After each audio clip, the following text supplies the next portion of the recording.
Okay, welcome back students. तो हम लोग कर रहे थे स्पेसिफिक फंड। ऑलरेडी मैं बता चुका स्पेसिफिक फंड होता क्या है, ठीक है, इसका ट्रीटमेंट कैसे होता है। एंड रिमेंबर वन थिंग, किसी ने मुझे बोला था ये वीडियो थोड़ा लंबा हो रहा है। देखो, अगर अच्छा से एक्सप्लेनेशन होगा तो ये वीडियो थोड़ा लंबा हो जाएगा, बट अगर मैं तुम्हें रट्टा मरा दूँ कि like this will be there and without any logical reason, तो ये छोटा भी होगा, 5 मिनट्स में खत्म हो जाएगा। But if I am going for a lengthy one, that means I am giving better explanation, ठीक है। तो आज हम लोग 2 क्वेश्चन करेंगे एज प्रॉमिस्ड। 2 क्वेश्चन करेंगे इसी वीडियो में, तो सीरीज थोड़ा सा लंबा हो सकता है। तो coming straight to the question, तो हमारा ये क्वेश्चन नंबर 2 होगा। और जो जो मेरे से पढ़ रहे हैं उनको मालूम है कौन सा बुक मैं फॉलो कर रहा हूँ। जो 11 में फॉलो किया था वही क्लास 12 में उसी राइटर का फॉलो कर रहा हूँ, ठीक है। तो इन अ गिवन क्वेश्चन, क्वेश्चन दिख रहा है तुम्हें, क्वेश्चन में बोल के रखा है कि so how will you deal with the following items while preparing financial statement of an NPO not profit organization. तो हमें हाउ टू डील, तो मैं रूल बता दिया था। रूल है, अगर किसी को याद नहीं है रूल क्या है तो इससे पहला वाला वीडियो देखो तो समझ में आ जाएगा रूल क्या है। तो सबसे पहले यहाँ देखो, टूर्नामेंट फंड गिवन है 2 लाख, कंट्रीब्यूशन रिसीव फ्रॉम, पैसा मिला, इनकम है 40,000, टूर्नामेंट एक्सपेंस 80,000, इंटरेस्ट रिसीव ये भी मिला, receive from tournament expenses. That means यहाँ पे ओनली 40,000 दिख रहा है ना, third point sorry, tournament expense जैसे 80,000 वही तुम्हारा एक्सपेंडिचर है, 80,000 एक्सपेंडिचर, रेस्ट सब इनकम है। तो मैंने क्या बताया था, if your income is greater than expenditure it will appear in where, it will appear in balance sheet. Exactly. तो हम लिखेंगे यहाँ पे बैलेंस शीट। तो बैलेंस शीट का हमने फॉर्म बना लिया, ठीक है। ये है मेरा लायबिलिटी, ये है मेरा एसेट्स, शॉर्ट में लिख रहा हूँ प्लीज़ समझना। ये है एसेट और ये है अमाउंट और ये है अमाउंट, ठीक है। I think my balance sheet is completed. यहाँ balance sheet as on 31 March 2000 बोला, ऐसे तुम लोग आता है लिख लेना, as on 31 March what is the year 2000, it is given और नॉट 2000 नॉट गिवन, तो ये गिवन नहीं है, तो हमें ये मालूम नहीं है। तो सबसे पहले देखते हैं हमें टूर्नामेंट फंड, तो लिखेंगे यहाँ पे 2, मैं शॉर्ट में लिख रहा हूँ प्लीज, पूरा जगह नहीं है, 2 tournament fund, what is given 2 lakhs, tournament fund is given how much 2 lakhs, ठीक है। फिर क्या गिवन है, कंट्रीब्यूशन रिसीव फॉर टूर्नामेंट, फिर ऐड कंट्रीब्यूशन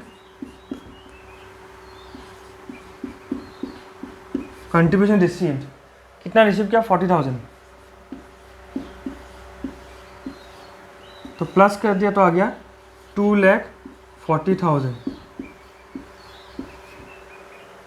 फिर नेक्स्ट में टूर्नामेंट एक्सपेंसेस, फिर लिखेंगे लेस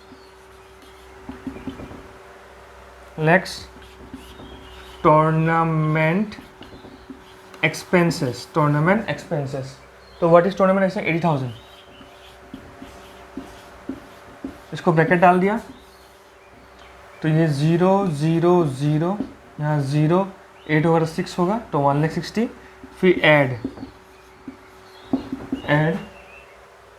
इंटरेस्ट कितना मिला, interest receive on tournament fund पूरा लिखना है, इंटरेस्ट में से इंटरेस्ट लिख रहा हूँ, इंटरेस्ट है 12,000 तो वो 12,000 हो गया, तो यहाँ हो गया 1,72,000। फिर ऐड हमारा क्या हो गया, रिसीव फ्रॉम टूर्नामेंट टिकट का मतलब क्या है, टिकट तुमने टूर्नामेंट ऑर्गेनाइज किया, उसका टिकट सेल किया, उससे अगेंस्ट में जो पैसा मिला तो भी इनकम है, तो क्या होगा टूर्नामेंट टिकट। तो टूर्नामेंट टिकट कितना हो गया 20,000, तो प्लस कर दिया, प्लस टिकट कितना हो गया 1,92,000, तो आंसर कितना है 1,92,000 एज मेंशन। तो इस बार एसेट में कुछ भी नहीं है, because all are income and expenditure, all are क्या है इनकम और एक्सपेंडिचर है, जो मिला वो प्लस कर दिया, जो हमसे चला गया वो हमने माइनस कर दिया, दैट्स इट। तो हमारा क्वेश्चन नंबर 2 खत्म हो चुका है, एज तुमने अपना स्क्रीन में दिख रहा है क्वेश्चंस।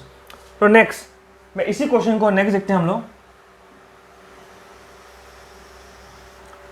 नेक्स्ट है हमारा question number 3। Question number 3 I guess सबको समझ में आ रहा है, प्लीज नहीं आ रहा है तो कमेंट सेक्शन में कमेंट कर देना कहाँ प्रॉब्लम है।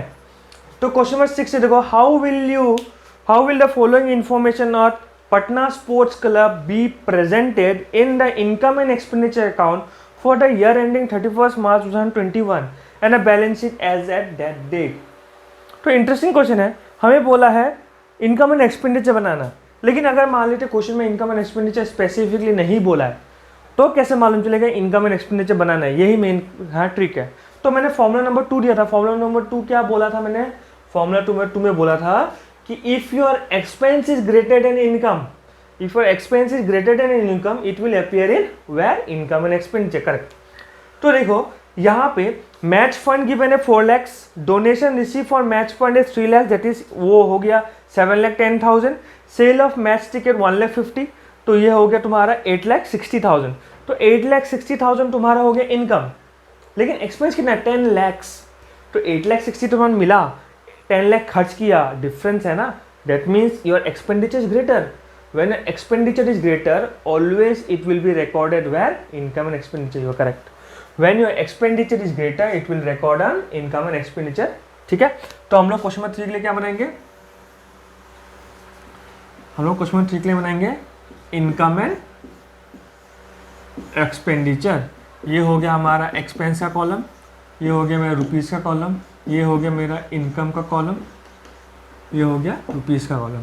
आई गेस तुम लोग इतना स्मार्ट एनफ हो कि तुम लोग को यहाँ DR and CR नहीं लिखने से भी चलेगा।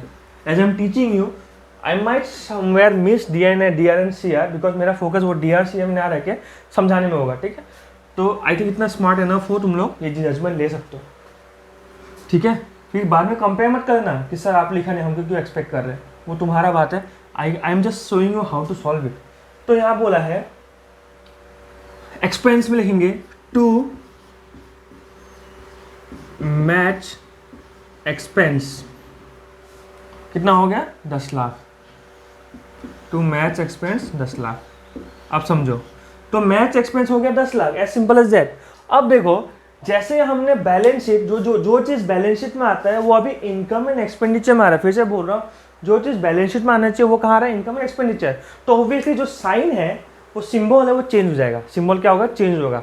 मतलब जो आ रहा था पहले हम प्लस कर रहा था, प्लस करें ना, अभी क्या करें माइनस करेंगे। फिर से बोल रहा हूँ अभी सिंबल चेंज होगा। रीज़न क्या है, हमने लेजर चेंज किया, ठीक है। या दूसरा सिंपल बता रहा हूँ, मान लेते हैं तुम्हारा 100 रुपये खर्च हुआ, तुम्हारा 100 रुपये खर्च हो गया, फिर पापा ने दे दिया 10 रुपया, दैट मीन्स और कितना रिकवर करना है 90 रुपीज़।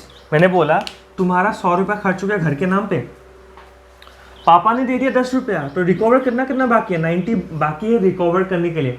मम्मी ने दे दिया 50 रुपया, रिकवर करना बाकी कितना है 40। दीदी ने दे दिया 10 रुपया, तो बचा कितना है 30। तो मैं क्या कर रहा हूँ, यह है मेरा एक्सपेंस, इसके साथ जो भी इनकम आ रहा है क्या कर रहा हूँ, जो भी इनकम आ रहा है क्या कर रहा हूँ मैं ऐड कर दे रहा हूँ, क्या कर दे रहा हूँ ऐड कर दे रहा हूँ, राइट। लेकिन ये ऑलरेडी माइनस में है तो minus plus minus minus plus minus वो मैथमेटिक टर्म है।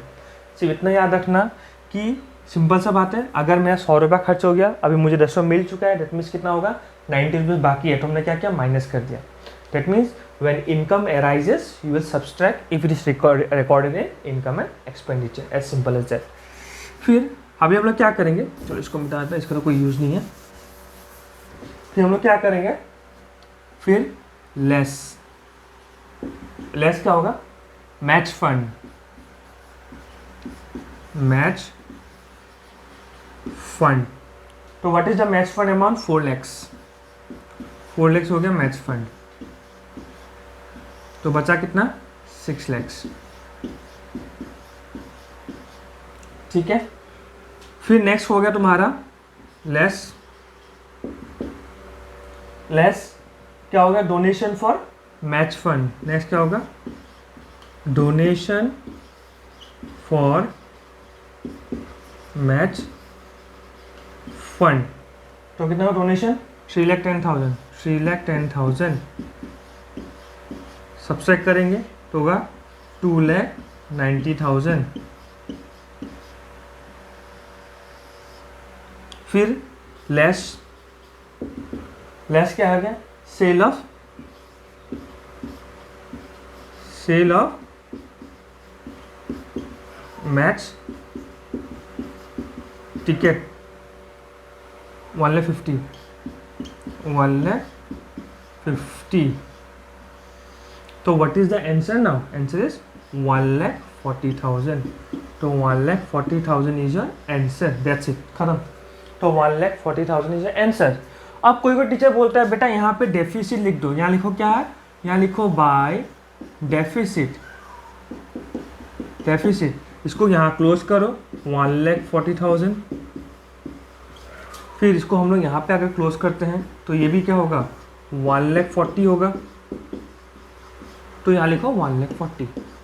दे आर परफेक्ट राइट। हम लोग यहाँ डेफिसिट लिख सकते हैं। अगर डिफरेंस यहाँ पे कम होता है तो सरप्लस लिख सकते हैं, और अगर यहाँ पे आ रहा है तो ये डेफिसिट लिख सकते हैं। लेकिन पॉइंट यहाँ पे आ रहा है, what I am trying to say is, ये सब एग्जाम में इतना शॉर्ट नहीं कि आ रहा है, एग्जाम में शॉर्ट है कि ये जो पार्ट है वो 6 मार्क्स का क्वेश्चन में मतलब घुस के आएगा। 6 मार्क्स का क्वेश्चन में क्या आएगा, इंक्लूडेड होगा। ये डायरेक्टली 3 मार्क्स का क्वेश्चन ना आके वो क्या कर रहा है, 6 मार्क्स का क्वेश्चन में इंक्लूडेड होगा। ठीक है, इसलिए ये ध्यान में रखना है कि कब कौन सा यूज करें। तो हमने क्वेश्चन नंबर 2 पढ़ लिया, क्वेश्चन नंबर 3 कर लिया, डिफरेंस समझ में आ गया। डिफरेंस था इस कंडीशन में क्या था, your income was greater than your expenses, but इस क्वेश्चन में क्या था, your income was smaller than your expenses. तो दोनों क्वेश्चन में दिख रहा है। तो अगर इनकम बढ़ा है तो कहाँ आएगा, बैलेंस शीट में, और अगर एक्सपेंस बढ़ा है तो कहाँ आएगा, income and expenditure. That's all what you want to know at presently. फिर हाँ बोला है बैलेंस शीट करना है, बैलेंस शीट अभी मत करो, बैलेंस शीट इतना इंपॉर्टेंट नहीं है, जो इंपॉर्टेंट है वो मैं कराऊंगा, टेंशन ना लो। एग्जाम का लास्ट जब बोर्ड्स दोगे फिर मुझे याद आएगा, हाँ अच्छा सर ने और जो हुआ था सही हुआ था। तो एट प्रेजेंट ये देखो कि दोनों को ट्रीटमेंट कैसे होता है। पहला condition, income is greater than expense, it will recorded in balance sheet. If your income is smaller than expense, it will be recorded on income and expenditure. That's all. I hope ये पूरा video देखिए तुम्हें कुछ knowledge मिला। If you are gaining knowledge please like बताना, like दबाना, and अगर subscribe नहीं करो सब्सक्राइब कर लेना। आई गेस ये क्लियर है, तो इसको लिख लो, मैं हट दे रहा हूँ, लिख लो। अगर any problem do contact in my WhatsApp number I have given in the description box, and plus you can write in the comment section also. ठीक है, चलो लिख लो उसको।